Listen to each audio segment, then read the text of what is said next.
امریکی طیارے میں جنرل قاسم سلیمانی کے قاتل ہلاک ہوئے۔ روسی انٹیلیجنس طیارے میں امریکی CIA کا کمانڈر مائیکل ڈی آندرے موجود تھا۔ روسی انٹیلیجنس کی جانب سے بتایا گیا ہے امریکہ کا تمام ساز و سامان موبائل کمانڈ سینٹر طالبان کے ہاتھ میں ہے۔ روسی انٹیلیجنس کی جانب سے یہ بتایا گیا۔ بات کر لیتے ہیں سینئر تجزیہ کار اور اینکر پرسن سمیع ابراہیم صاحب سے۔ سمیع صاحب کیا کہیں گے اس معاملے پر؟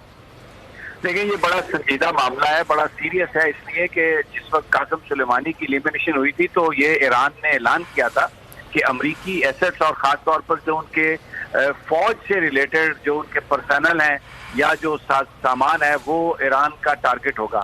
اور یہ غزنی جو جگہ ہے یہ ایران اور افغانستان کا بارڈر ایریا ہے، تو جس وقت یہ واقعہ ہوا تبھی یہ خدشہ ظاہر کیا گیا تھا کہ شاید کوئی ایسا گروپ جو ایران کی سپورٹ کے ساتھ وہاں پر ایکٹیو ہے انہوں نے اس پہ حملہ کیا، کیونکہ یہ جو جہاز تھا اس میں امریکی سوار تھے۔ اس میں بتایا جا رہا ہے یہ ان کنفرم رپورٹس ہیں کہ اس میں CIA کا چیف بھی تھا وہاں پر، اور یہ وہ شخص ہے جس نے قاسم سلیمانی کو ایلیمینیٹ کرنے کی پلاننگ میں حصہ لیا تھا۔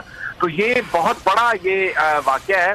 ابھی تک امریکنز نے یہ تو تسلیم کیا ہے کہ جہاز ان کا گرا ہے اور اینمی فائر سے گرا ہے، لیکن کون اس کا رسپانسبل ہے اس کے حوالے سے ابھی انہوں نے کچھ نہیں کہا۔ یہ بڑی حیرت کی بات ہے، جب یوکرین کا جہاز گرا تو چند گھنٹوں میں امریکنز آ گئے تھے اور انہوں نے کہا کہ جناب یہ سیٹلائٹ امیجز بتا رہے ہیں کہ وہ ایرانی میزائل سے گرا۔ اب ان کا اپنا جہاز جس میں ان کے اپنے اتنے اہم عہدیداران تھے، ان کا جو وہ جہاز جو گرا ہے اس کے حوالے سے ابھی تک امریکہ نے کچھ نہیں کہا۔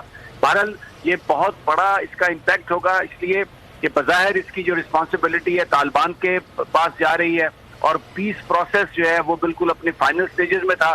ماضی میں بھی کیمپ ڈیوڈ میں معاہدہ ہونے والا تھا، لیکن ایک بلاسٹ کے نتیجے میں وہ سارا پروسیس ختم ہوا تھا۔